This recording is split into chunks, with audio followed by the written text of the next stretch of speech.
Erik Ten Hag has a three-pronged plan to improve Manchester United's performances.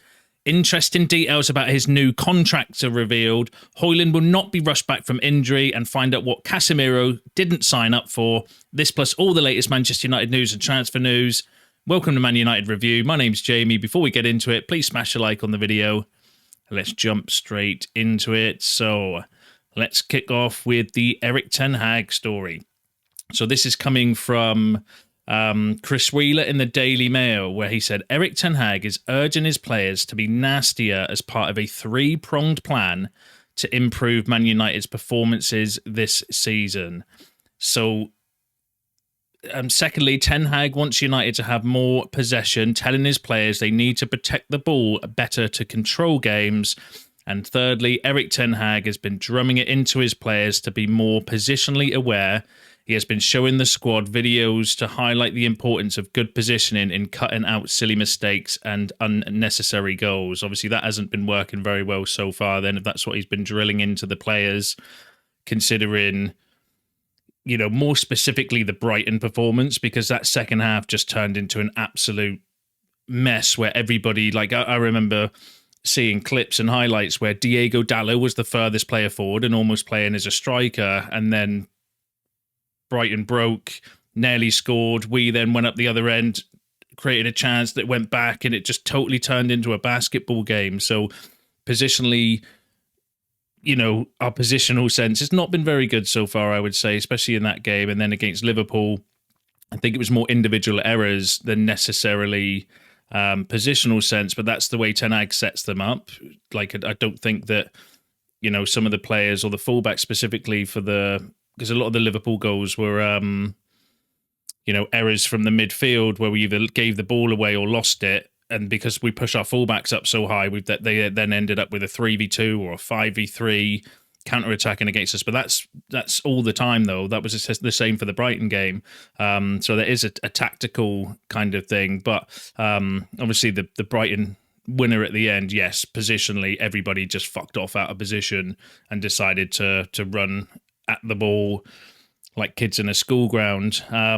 So I do agree with that. They're just not doing a very good job. Let's go back to the first points, though. So to be nastier, I don't necessarily agree with us being nastier, but more aggressive, I would understand, because we are very weak, very, you know, I don't think we win very many 50-50s or very many duels. We've got some players in the squad that will do it, but we've got a lot that just duck out of those challenges as well. So I could see why that would make sense, because if we win more of the 50-50s or win more of your duels, then we're going to keep possession, or we're going to create more opportunities in the press. So I can kind of see that one.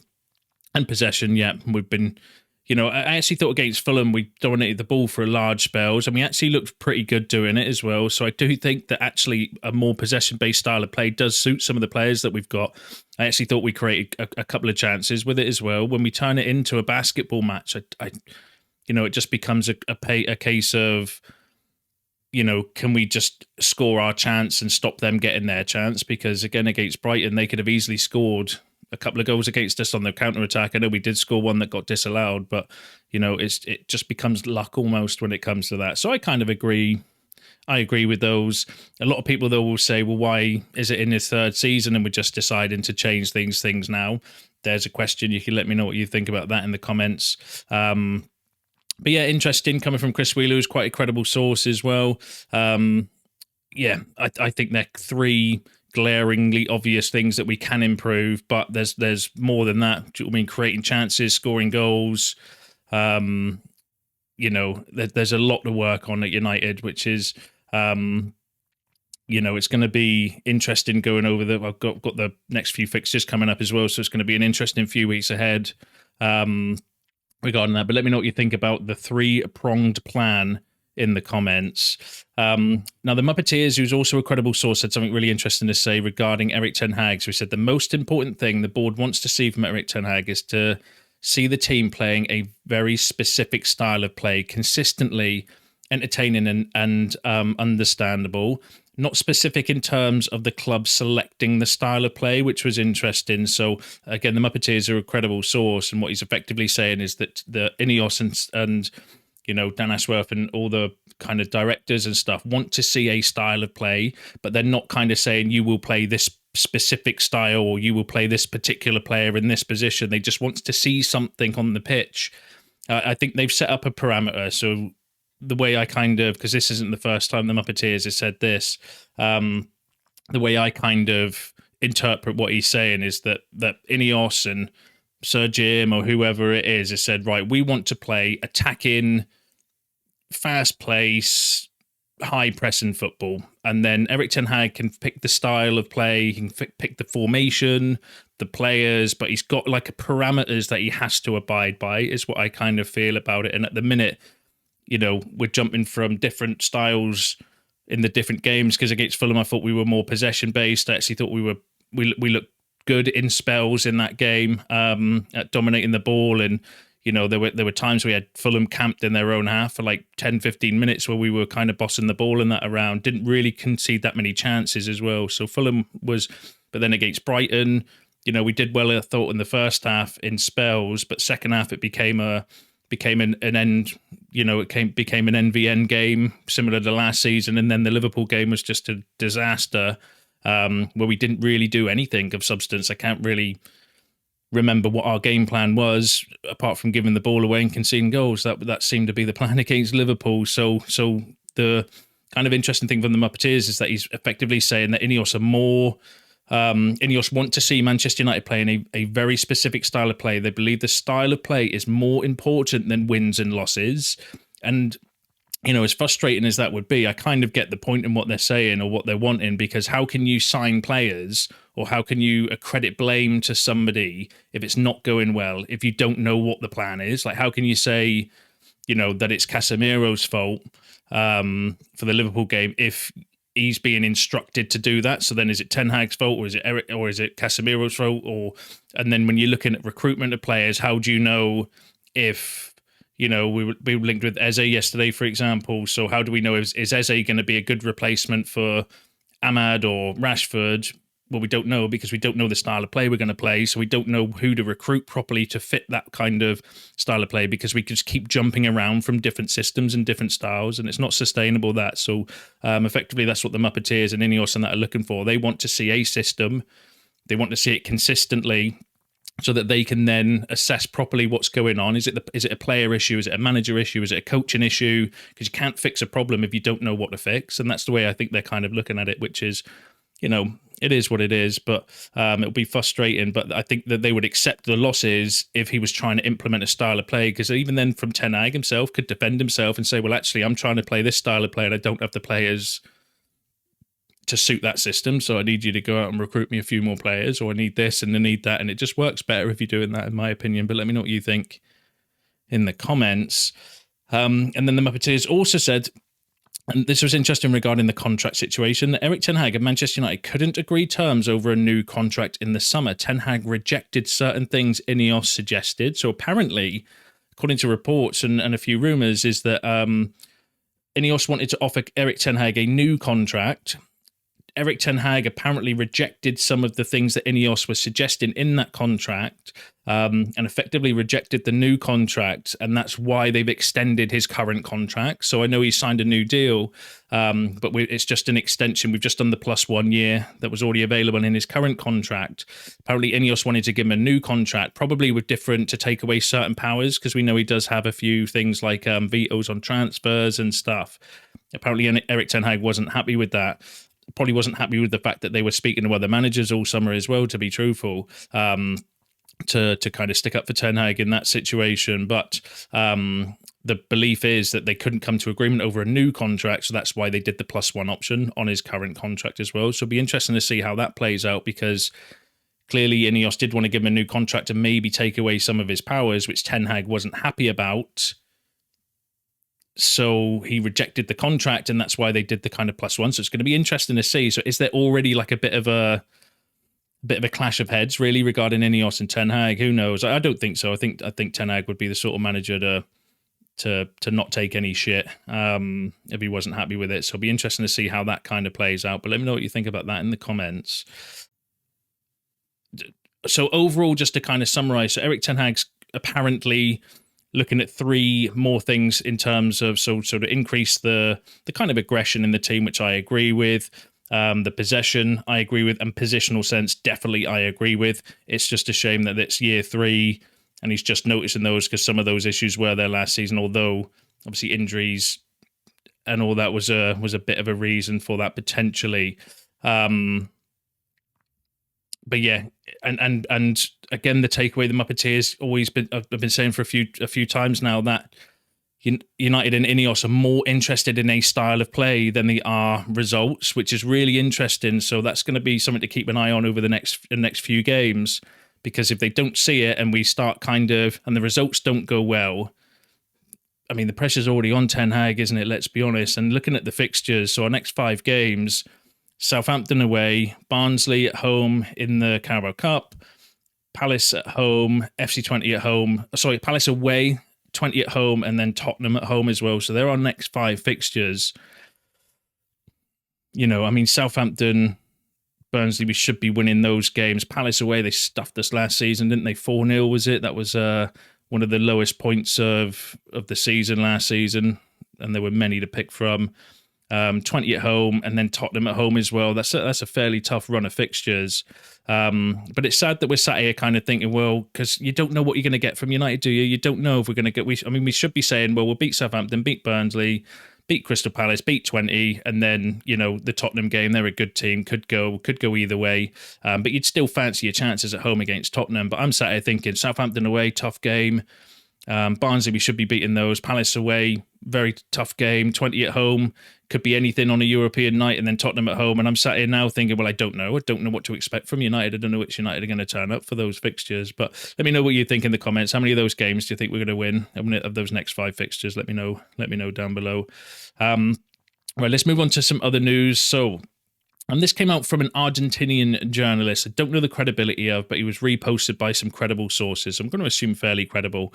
They were saying that Christian Romero had interest from Manchester United this transfer window. Tottenham didn't want to sell. He will have offers again next summer, and when he has only 2 years left on his contract. Apparently the fee was around the 55 million pounds that United were interested in him for. That would have been an interesting option. I rate Romero. I think he's actually a really good player, got really good skill set, very, very quick for a centre-half, good at playing out from the back as well. But correct me if I'm wrong in the comments, is he not predominantly a right-sided defender though as well? And obviously we've got Lenny Yoro, De Ligt now for that side. And I do think going forward, United are going to be looking more of a Martinez replacement or competition for Martinez. So somebody that's ideally left-footed or can play on the left side of centre-half is what I think they're going to be looking for. But would have been a very interesting option. One that I would have been... I would have been happy with that, to be fair. I think he's a good defender. So, but let me know what you think about that in the comments. And then there was a story that came out yesterday from Samuel Lucas. Now, Samuel Lucas is a very credible source sometimes, but he is also a shit stirrer. I've said that many times when it comes to Samuel Lucas, and I think this is one of his shit stirring stories, to be honest with you. So the report said that teammates feel Casemiro's decline at Manchester United has come as the consequence of the club's own struggles. Dressing room sources say Casemiro, a 5-time Champions League winner with Real Madrid, didn't sign up for a second season to attempt to qualify for the Champions League, which proved to be beyond United last term. So effectively, Samuel Lucas claiming that dressing room sources are saying that Casemiro doesn't want to be playing in a team that's fighting to qualify for the Champions League, which I think is a bit of shit stirring from Samuel Lucas, to be honest with you. I whenever I hear a story that says dressing room leaks or dressing room sources, I instantly dismiss it. It's not to say that it's not credible or couldn't be true, but in my head, me personally, I don't think there's much credibility in that story. However, to play devil's advocate, if it is true, then you had the opportunity to leave in the summer, Casemiro. Do you know what I mean? Like if he didn't want to sit here and fight for fourth, then you had the opportunity to leave, but there's 375,000 reasons why you didn't. So I have no sympathy for that. Do you know what I mean? And I've said before, I wonder if there is something boiling behind the scenes with Casemiro and Ten Hag. I've got a theory, a feeling that something might be happening between those two. Because when you think Erik Ten Hag fell out with Ronaldo, Varane, two of Casemiro's obviously friends and colleagues from Real Madrid, was dropped for the FA Cup final, played out of position last season. His form's been terrible for a while. I'm wondering if he's going to be the next high profile player to have a bit of a falling out with Ten Hag. But again, he had the opportunity to move clubs in the summer if he wanted to. If he could have facilitated a move away, then he could have done it, but chose not to, because we know that Casemiro was up for sale. We would have definitely let him go if we got bids for him, but he's on an absolute fortune. But that's on the player. It's not on the player. It's on the contract that he was given. But also as well, if he's going to sit there and moan and say, well, I didn't sign up for this, well, you decided to stay in the summer, do you know what I mean, and fight for your place. That's what all the reports were saying, so I have no sympathy for you there. But let me know what you think about that in the comments. Now, the other midfielder that obviously we have signed, who's going to be obviously competing for Casemiro this season, is Ugarte. Now, it's been said that Erik Ten Hag is seriously considering whether to start Manuel Ugarte against Southampton. That came from Dean Jones from Gimme Sport, who is he's a decent source.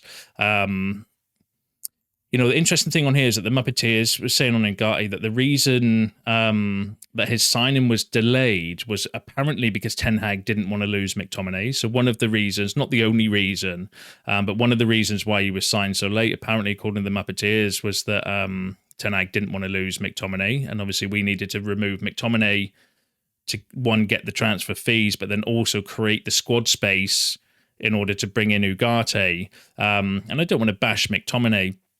He's done well for United. Obviously, he's not at the club anymore, so it's literally 0 points speaking about him. But when you think about it logically, the position we needed was a CDM. In order to create space for that position, you need to remove one of the midfielders that we have. Casemiro we couldn't sell, but we wanted to. So I think if Casemiro had gone, McTominay would probably still be here.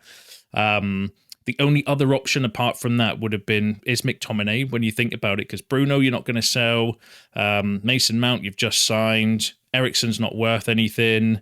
Mainu you're obviously not going to sell. Toby Collier's just come through. Apparently he's highly regarded behind the scenes as well. So just through default, the next player after Casemiro on the list would have been McTominay anyway. So, but yeah, interesting to kind of think that, he didn't want to do that. He didn't want to sell McTominay to get Ugarte. It doesn't mean he didn't want Ugarte, by the way. It was just that he didn't want to lose McTominay, I think, was more of the point, which is really interesting. But what do you think, going back to the kind of report, what do you think about Ugarte starting against Southampton? I think personally he'll be on the bench. He's played obviously 2 games for Uruguay in the international break. I don't think there's an issue with fitness. It's just more around, dare I say, fitting into the tactics. But if you don't know what the tactics are, it's difficult to fit into anything, isn't it? But yeah, I think he'll be on the bench personally. Barnsley probably at home would maybe be a better game to start him, but I would be against putting him in. But because the other problem with that is if you don't play him against Southampton, you're going to have to start Casemiro. Does Casemiro warrant starting because of his shit show against Liverpool? I don't think so personally. I wouldn't be starting Casemiro, but personally I would be starting Toby Collier. I think Toby Collier did well in the second half against Liverpool. I'd be playing him and then bring Ugarte on maybe second half, or go for Ugarte. I don't like the idea of Casemiro being rewarded with a first team spot, considering the Liverpool performance. But let me know what you think about that in the comments. And then let's quickly go through the rest of the news. So Anthony, again, it keeps coming out that he's going to move to Fenerbahce, but we know that's not true because Fabrizio Romano and his agent himself has said he wants to stay at Manchester United. But Rob Dawson has said Anthony is keen to feature more regularly, but his preference is to stay at Manchester United even if Fenerbahce make a formal offer. And then this one came from Rob Dawson, who's a credible source, and that Hojlund is set to be assessed again this week ahead of the trip to Southampton on Saturday. But he will not be pressed back into action too soon, with plans in place to ease him back in gently. United will not rush Rasmus Hojlund back from injury, even if it means keeping him sidelined for longer than the initial 6-week time frame.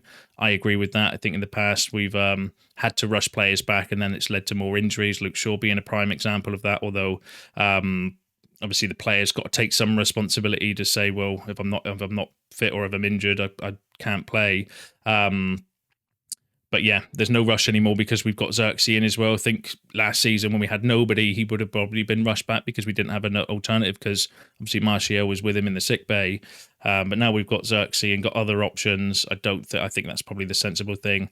And then this last story I've got for you, I can't even believe it's a story, to be honest with you. But it said, again, come from Chris Wheeler in the Daily Mail, saying Manchester United are continuing the overhaul of their medical department by recruiting for a new first-team physio. Among the duties required of the new physio will be to work daily with the first-team players to limit time lost through injury and to develop, deliver, monitor and track strategic strategies and interventions that mitigate the risk of injury, which I'm all for, getting more kind of physios and doctors and everyone in to try and prevent injuries. But the reason I think it's sad is, why haven't we got that in the first place? Like, that's absolutely terrible that we're recruiting for a position of a first team physio to help mitigate injuries and help with team kind of player recoveries and to limit the time lost. Why have we not got that? That's what angered me when I read that story. Fair play for getting it and doing it. I agree with that, but you know, it's sad that we haven't got that in the first place, which is terrible. But that's you all up to date with the latest Manchester United news and transfer news. Share your thoughts in the comments below. I enjoy reading them.